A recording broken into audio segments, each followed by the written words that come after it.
Hi there, it's Steph. Thanks for putting by. Today I'm showing with you a card I made using a Paper Smooches stamp set called Off the Charts. I also use a lawn fawn and a clearly bisseted stamp set for the words.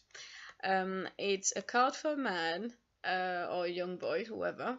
I would just adapt the words according to who you're aiming that card for. To make that card for. I started by stamping on some Nina Solar white cardstock with some Memento Tuxedo black ink because it's Copic resistant. And I stamped the arrows and then the words. And for that word that was a little bit too long, celebrate, I decided to cut it into pieces. And it works fine, you know, nobody's gonna mind it as long as you can read the word. I added a few arrows to complete the background as well as a few little men, so it's quite clear that it's a card for a man or a young man. And then I added a few more arrows and a few dots just to make the design complete. So it's quite a straightforward stamping, no tricky technique there. And you know, if you wanted to do birthday invitation or something like that, I'm sure you could mass produce quite easily.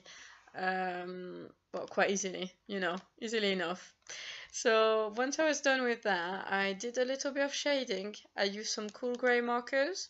I used C1, C3, C5 and a colorless blender.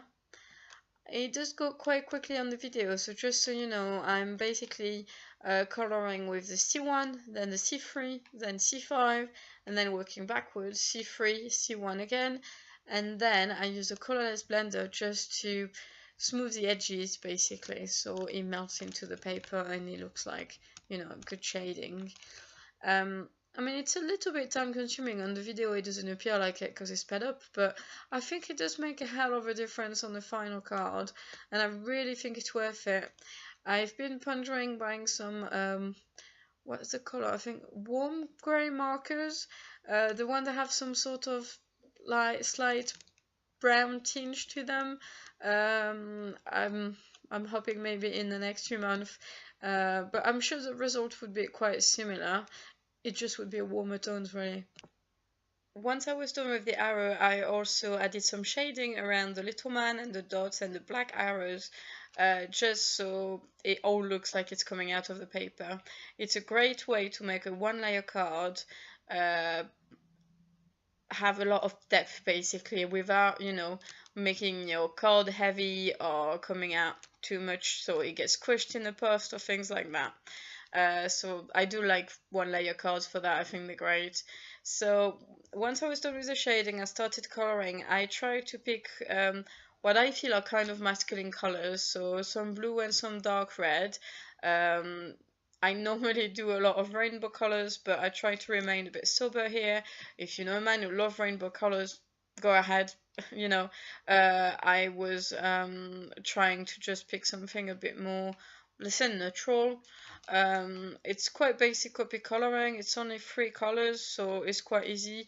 I try to do the shading according to the shape of the arrow, and you can see it's straightforward. It's sped up, but you can still see.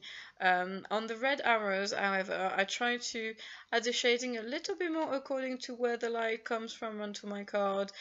So the light comes from the left, and you know, I think it works pretty well. I do like these arrows because the fact that they are kind of folded arrows make it quite easy to add shading onto them, and you really give them really good depth. Maybe I just like that red, I don't know, but I think it works pretty well.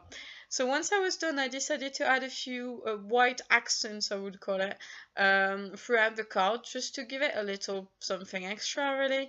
I've liked to add some glossy accent, but I ended up putting it everywhere, so I thought I would refrain for that card. Once I was done with that, I added a little bit of shading all around the card because I think it looks quite nice when you have, you know, shading in the card to add a little bit all around. And if you do what I call melting it, and by that I mean just a really good smooth transition between the white and the shading, I think it really adds something to the card. You know, to a simple card, I think it really adds something. So once I was done with that, I did glue my card on my card front onto a blank card. I put a lot of glue just to make sure it was very attached, and that's done really. So I hope you like it. It's a simple card. If you do give it a go, please do let me know. I love to look at it. And thank you very much for watching. Have a great day. Bye.